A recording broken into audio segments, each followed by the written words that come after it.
Nowadays, in the way of law and order, we have your local law enforcement, city, state, and federal laws, the Coast Guard, immigration enforcement, and in extreme cases, the National Guard.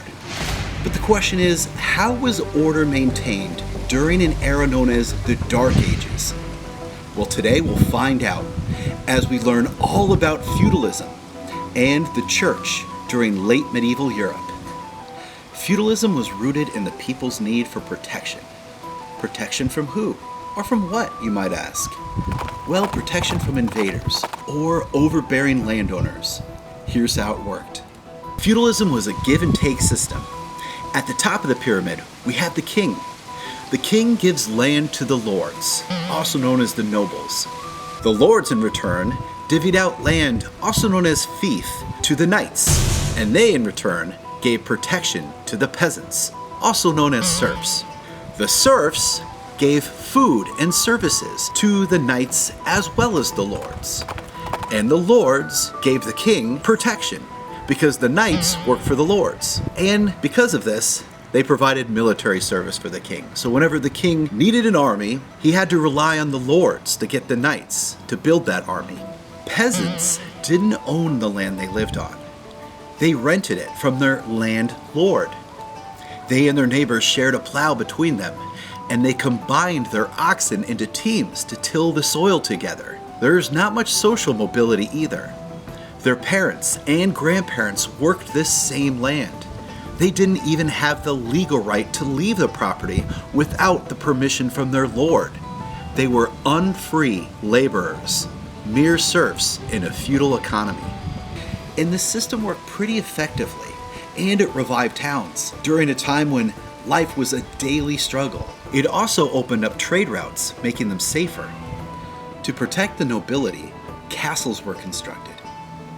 They also served as a refuge for townsfolk and the farm workers or serfs whenever the region was under attack. Despite what Disney films may have taught you, not all castles were occupied by kings and queens. Most housed a lord, along with his family, who governed that piece of land, called his fief. When a castle is occupied by a lord, it is not called a castle, it's called a manor. And it wasn't only the lords that held great power during this era. The Catholic Church did as well. Today, church institutions are simply religious, but in middle-aged Europe, many historians can argue that church authorities held more power than the kings and queens. The Catholic Church had more wealth, more land, and the head of the church, the Pope, wielded the ability to excommunicate a king, banishing them from the faith and, in a sense, stripping them of their power. After all, the people believed in divine right of kings, that their king's power was coming from God. And if their king had been excommunicated from the faith, would they truly believe their king's power was still coming from God? No. Who would follow the king then?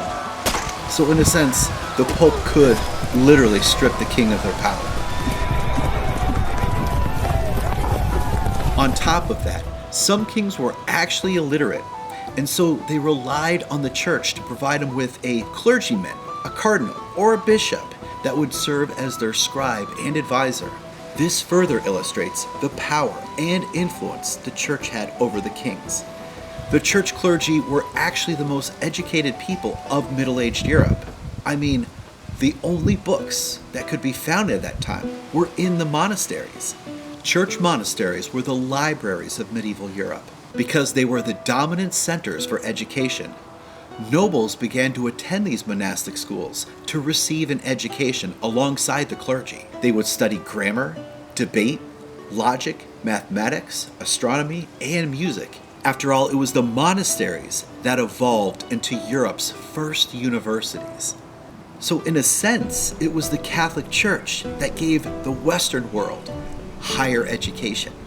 As these early universities taught subjects like Greek philosophy, the heads of the church became concerned and nearly banned such subjects as a threat to the faith. That would have meant the death of learning in Europe, but in steps a friar named Thomas Aquinas. He argued that faith and reason do not oppose or contradict one another, but they work hand in hand.